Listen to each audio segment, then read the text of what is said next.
Good morning. It's not good. We've woken up to this. The skies were clear. There was no rain last night. Absolutely everything that can possibly attract moisture has attracted maximum levels of moisture. These boots that were totally dry outside. Yes. Everything we try to dry out is now wet. We don't know why. I mean, there is a fair amount of, Mist. smoke on the water, mist type phenomenon, but as I said, I mean, look around you. Not up here. Whenever we woke up in the middle of the night, you could see all the stars. There's nothing wrong there. Well, Oregon seems to be determined to make us wet at the moment. The sleeping bags are absolutely soaking. Only on the outside, obviously. Mine's on the inside as well.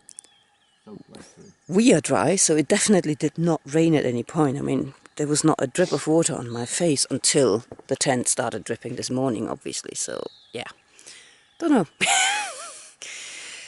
Right. It's 7:30 and we're off. Moving very, very fast because we are so cold. And my fingers are cold. Everything is cold because everything is damp. Can't wait for the breakfast break. Already, just about taken 10 steps, already want to stop. Now, can't wait for the sun to come out. I mean, it is just very, very chilly. And because everything we own is damp, it just exaggerates it a bit. And yeah, our sleeping bags, as I said, I mean, they are soaking, which is not good for down, and we had to squish them down to get them in the pack. So as soon as a bit of sun comes out, we're breaking, and everything will get dried out, hopefully. Other than that, today should not be too strenuous. There's a 1,200-foot climb somewhere, but it stretches over 5 miles. It's like, we should be able to cope with that. We're being watched.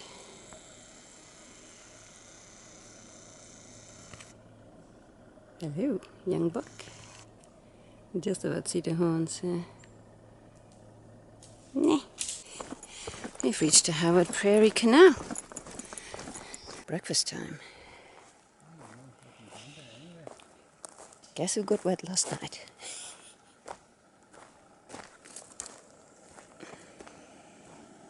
He doesn't need to dry out. I do. Everything we own is spread out. You should have seen this tent earlier. It was completely soaking, and it's lying in the sun for about 5 minutes. It's dry. I love the sun sometimes. But yes, hopefully we'll get a ground level of dryness into our gear again and not camp in the middle of a mist pool again. Property boundary. Someone stole a pipe gate. Yeah, there should be a gate in here. I guess people have destroyed it, and that's why there's signs there. The willful destruction. Oh yeah. Change or remove government survey corner. Yeah, because we were heading for a piped gate, which would sort of indicate the top of our today's climb. So I guess that was it. How does it feel to be on top? Ah! Yeah, terrifying, apparently. We've been following these little blue signs on the trees for a while, but they're getting a bit ambitious.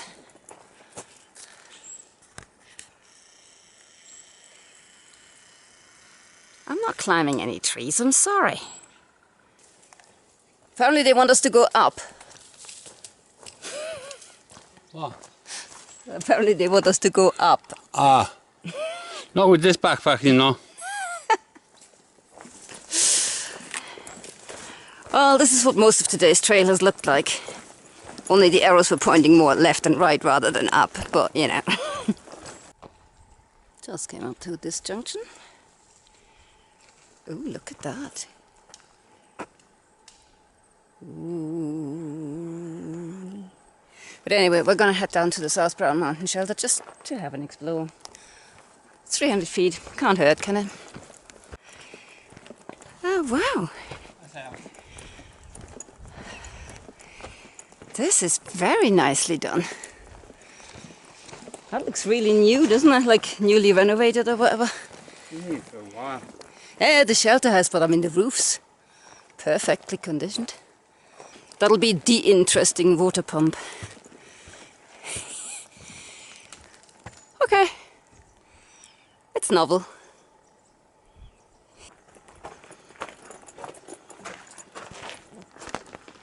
That's what it looks like inside.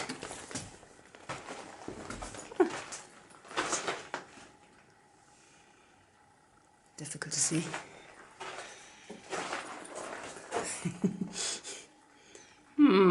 That's not, hey? We've had enough of that this year. It's basically just a big stove. It's a proper bad weather shelter, this. And Brian's reading the book. The Book of Husbeen. No pictures in it. No pictures, no Spot the dog. No. We found them again. So they are 4 days. Yeah. Yeah, 3 to 4 days ahead of us. If we stop taking zeros, we might just catch them. I'm not doing that. Right, just leaving the shelter. It's 6 o'clock. Stayed a little bit longer than we wanted, but yeah, there were some nice people arriving. Nice group of Sobos. Like genuine, not our first, our second set of genuine Sobos. A lot of people have started off really early this year because Washington had such a mild winter. And so the snow melted much quicker than it normally does. So people have been starting the genuine Sobo journeys like in the middle of June already. So yeah, it was nice chatting to them. And now we have another 5 miles that we want to walk. Yeah, okay. So according to a hobo, Sobo, sorry sir, these are huckleberries. I hope so. Otherwise I'm going to be sick in the morning.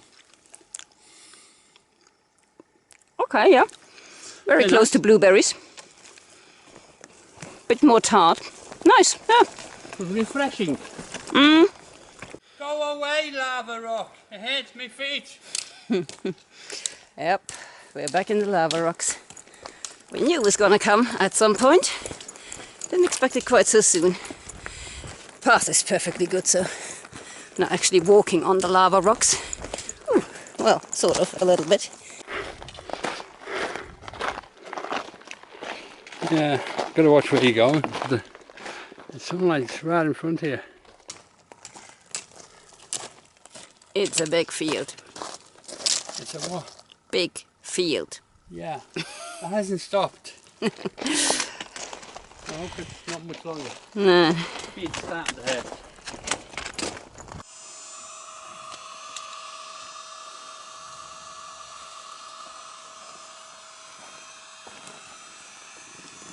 Just made it before dark. Everybody else is already asleep, so I'm whispering. Like midnight is real. So we managed to stick to plan for once. Set up from our campsite, which we think is somewhere around here. I think that spot might have been it, but you know, who knows. Sort of after. Well, no, we didn't dry out anything because there was no point. We grabbed everything as wet as it was and then set off on our little journey to the Howard Prairie Canal, where we decided that we actually had enough water still. So we carried on, and somewhere here between these two roads there was an old abandoned dirt road which proved to be the perfect mixture of flat ground and sunshine. So that's where we had breakfast and laid out everything to dry, which it does really, really quickly once the sun hits it. But it was a chilly morning, so it was nice to just, you know, sun ourselves for a bit. Well, we carry on from there. upside down again.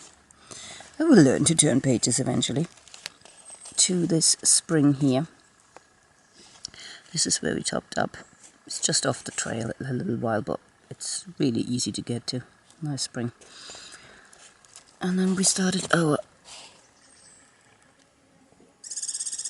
climb to this boundary. Just somewhere here. That was our so-called hill for the day. It really didn't feel like much of a hill, and from then on it was pretty much downhill. We had lunch somewhere randomly in the woods, and then headed for the Brown Mountain Shelter, which was where we wanted to have dinner. If I can unfold the page, I can show you where it is. Yeah, we cross a lot of roads on this section. I mean, Oregon is so far as far removed from the wilderness as you can be. I mean, it feels more like a stroll through a park. So that's the Brown Mountain Shelter with its interesting water pump, where we had dinner and were joined very quickly by a large amount of other people who all had exactly the same idea as us. You know, everybody came down there to have dinner because there's water there. So, you know, water is relatively scarce on this stretch. It sort of comes... Yeah, we met a group of 3 lads, a New Zealand lad, who's originally from South Lake Tahoe. Tahoe, Australian lad, and a Czech.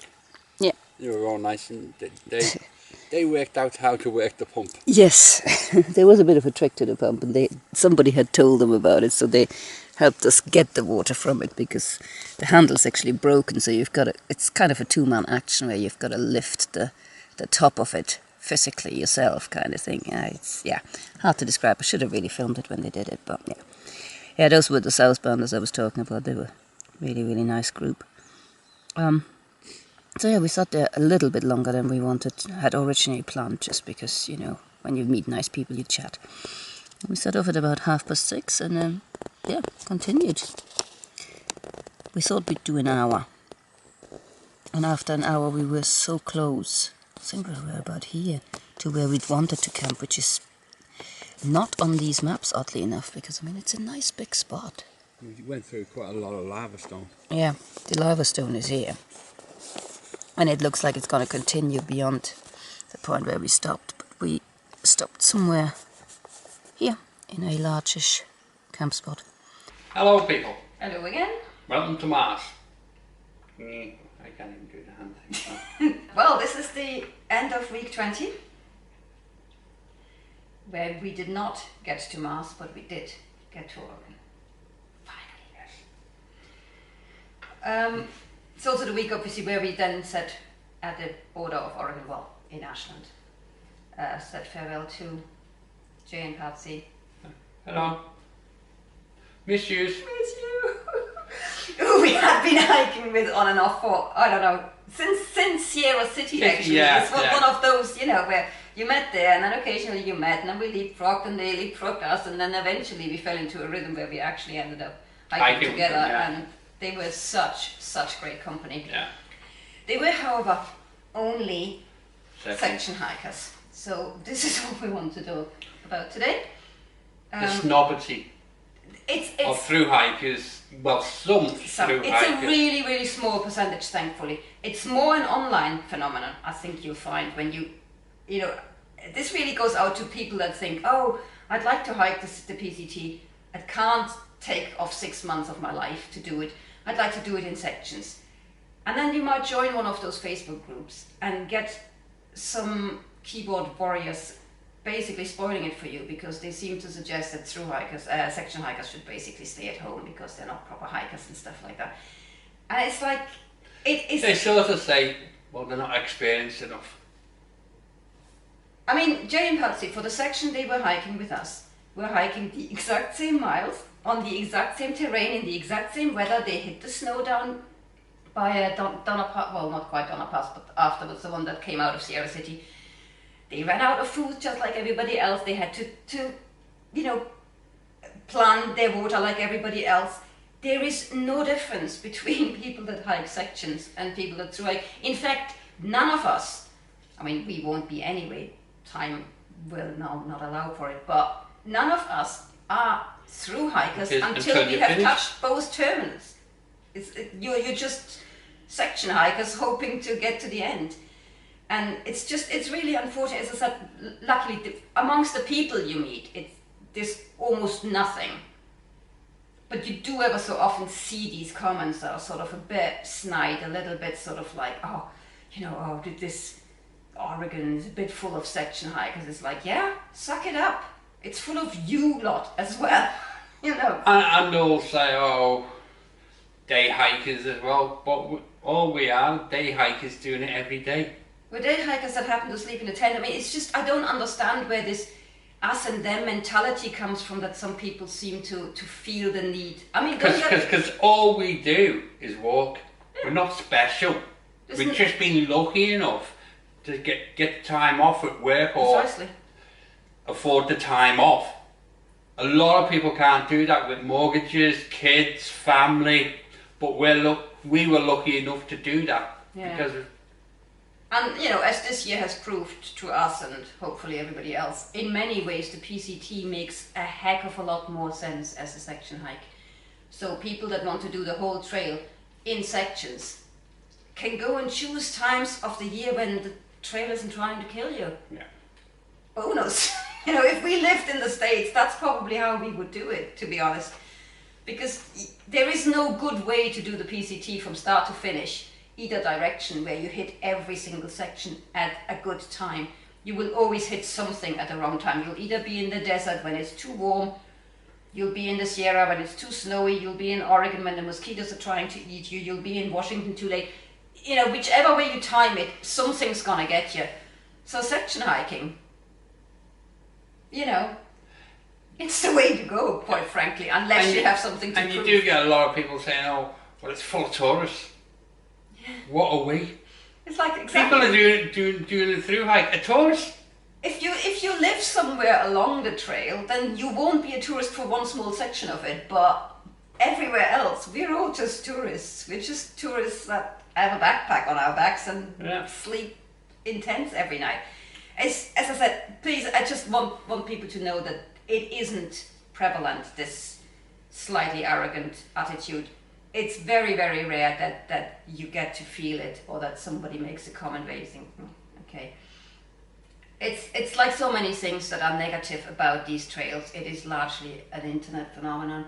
Yeah, it tends to be the people of 0.01% that actually do the trail, and about 10% that people who haven't even done the trail. No, they just have opinions and feel that the world needs to know them. So, okay. Money. This one's a shocker. Resupply, $600.74. Yeah, that's because Oregon. Because we had this entirely idiotic idea to resupply ourselves from Ashland for the whole stretch. And we sent it to the wrong places. And sent stuff to the wrong places. Again, same. The less said about it, the better. Same. It's, we thought, well, if we're in Ashland and there's a big supermarket, and there was a big supermarket, surely it's got to be cheaper to do it that way.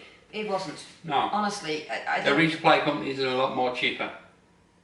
Because at the end we probably got the food at around the same price, but then again, you have to pay $20 for each parcel. Each parcel, and with the resupply people, you don't. With 6 parcels, so that's, the postage cost is $112.35. So, you add that to the resupply cost, and we could have just ordered it online. Yeah. We spent $80 on town food. That was our farewell breakfast with Patsy and Jay. They treated us to the dinner at Callahan's very much. And we treated them back to the breakfast the next day. And $19.80 on equipment, because that one finally bought some darn tough socks, because Northern California has now eaten the crackhoppers, pretty much all of them. Mine are absolutely fine, holding up, but Brian's socks got eaten away. We spent $14 on accommodation. It's the camping at Callahan's. $3 ATM charge and $5 donations. I'm saying this really slowly because I cannot recall. So that's a total of $834.89, which is quite a lot, but hopefully all the Oregon totals coming now should be Lower. lower. That's the theory. Let's see how that works out.